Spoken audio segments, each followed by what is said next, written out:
Hello viewers, আসসালামু আলাইকুম। আশা করি সকলেই ভালো আছেন। বন্ধুরা, আপনারা নিশ্চয়ই প্রত্যেকই মোবাইল ফোনের নোটিফিকেশন প্যানেল ব্যবহার করার জন্য ডিসপ্লের উপর থেকে নিচের দিকে সোয়াইপ করে নোটিফিকেশন প্যানেল বের করেন এবং সেখানে চাইলে ব্রাইটনেস কন্ট্রোল করেন, ফোনের ডাটা কানেকশন অন অফ করেন কিংবা আরো অনেক শর্টকাট কাজ করেন। আজকের ভিডিও থেকে দেখাবো যেভাবে আপনি নোটিফিকেশন প্যানেলের মতো করেই অ্যাপ ড্রয়ার সেট করতে পারেন। জাস্ট সোয়াইপ করবেন, আপনার ফোনে একটি অ্যাপ ড্রয়ার চলে আসবে যেখানে আপনার ফোনের প্রত্যেকটা অ্যাপই দেখতে পারবেন শর্টকাটলি। আর বিষয়টা খুবই ইন্টারেস্টিং লেগেছে আমার কাছে। যারা শর্টকাটে অ্যাপ ব্যবহার করতে চান কিংবা নোটিফিকেশন প্যানেলের মতো করে অ্যাপ ব্যবহার করতে চান, অবশ্যই আজকে সম্পূর্ণ ভিডিওটি দেখতে পারেন।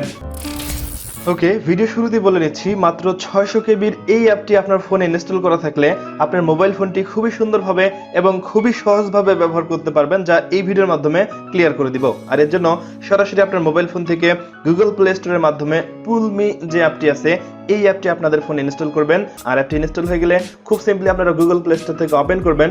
এরপর আমি এখান থেকে সরাসরি হোম বাটনে প্রেস করলাম, তাহলে আপনার আমার হোম স্ক্রিন দেখতে পাচ্ছেন। এখন যদি আমি হোম স্ক্রিন থেকে নিচের দিক থেকে যে নোটিফিকেশন প্যানেল আছে, ডাউন নোটিফিকেশন প্যানেল উপরের দিকে সোয়াইপ করি, তাহলে দেখতে পাচ্ছেন এখানে একটি অ্যাপ ড্রয়ার চলে আসছে। আবার যদি ডিসপ্লে থেকে নিচের দিকে সোয়াইপ করি তাহলে এই ড্রয়ারটি চলে যাচ্ছে। সো আপনি এখানে একটা জিনিস লক্ষ্য করলে দেখতে পাচ্ছেন এখানে অ্যাপের ভেতর যে ডিফল্ট অ্যাপ্লিকেশনগুলো আছে সবগুলাই দেখা যাচ্ছে। আপনি চাইলে এই অ্যাপগুলোকে পরিবর্তন করতে পারেন। আর পরিবর্তন করার জন্য সরাসরি আপনার মোবাইল ফোন থেকে পুলমি যে অ্যাপটি ইনস্টল করেছেন সেই অ্যাপটি ওপেন করবেন এবং ওপেন করার সাথে সাথেই প্রথমেই দেখতে পাচ্ছেন মডিফাই আইটেম।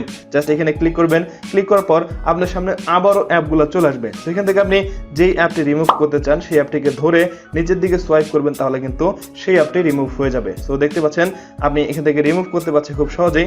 আপনার যেটি রিমুভ করার দরকার ধরে নিচের দিকে ছেড়ে দিবেন, তাহলে কিন্তু রিমুভ হয়ে যাবে। আর এখানে আপনার পছন্দের অ্যাপগুলো অ্যাড করার জন্য নিচের দিকে দেখতে পাচ্ছেন অ্যাড অ্যাপ্লিকেশন। জাস্ট এখানে ক্লিক করবেন এবং ক্লিক করার সাথে সাথেই আপনার ফোনে থাকা যে অ্যাপ্লিকেশনগুলো আছে বা ইনস্টল হওয়া প্রত্যেকটা অ্যাপ্লিকেশন আপনি দেখতে পারবেন। এখন আপনার যেই অ্যাপ্লিকেশনগুলো অ্যাপ ড্রয়ারে নিয়ে যাওয়ার দরকার আপনি সেগুলোকে সিলেক্ট করবেন এবং ফাইনালি সিলেক্ট করা হয়ে গেলে নিচের দিকে দেখতে পাচ্ছেন অ্যাড অ্যাপ্লিকেশন। জাস্ট এখানে ক্লিক করবেন এবং ক্লিক করার সাথে সাথে দেখতে পাচ্ছেন উপরের দিকে সব অ্যাপগুলো চলে আসছে। ঠিক আছে, আর নিচের দিকে দেখতে পাচ্ছেন এখানে আপনার আরো কিছু অপশন রয়েছে। চাইলে আপনি এই যে উপরের অ্যাপ ড্রয়ারটি আছে সেটাকে কমাতে পারেন, বাড়াতে পারেন। ঠিক আছে, আইকনগুলোকে ছোট বড় করে নিতে পারেন।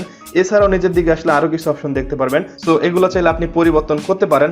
এখন এখানে যে জিনিসটা সব থেকে মজার হবে সেটি হচ্ছে, ধরেন আপনি আপনার মোবাইল ফোন থেকে এসডি কার্ড ব্রাউজ করতেছেন। আমি এখন যদি নিচের দিক থেকে উপরে সোয়াইপ করি তাহলে দেখতে পাচ্ছেন এখানে অ্যাপগুলো দেখা যাচ্ছে। আর এখন যদি আমি এখান থেকে প্লে স্টোরে যেতে চাই কিংবা গ্যালারিতে প্রবেশ করতে চাই কিংবা হোয়াটসঅ্যাপে প্রবেশ করতে চাই, সব জায়গায় প্রবেশ করতে পারবো। আমি জাস্ট সিম্পলি হোয়াটসঅ্যাপের উপর ট্যাপ করলাম, তাহলে দেখতে পাচ্ছেন আমার ফোনের হোয়াটসঅ্যাপ কিন্তু ওপেন হয়ে যাবে। ঠিক আছে, সো আপনি খুব সহজেই কিন্তু এই অ্যাপটি দিয়ে আপনার মোবাইল ফোনকে অনেক সুন্দর এবং সহজভাবে ব্যবহার করতে পারেন।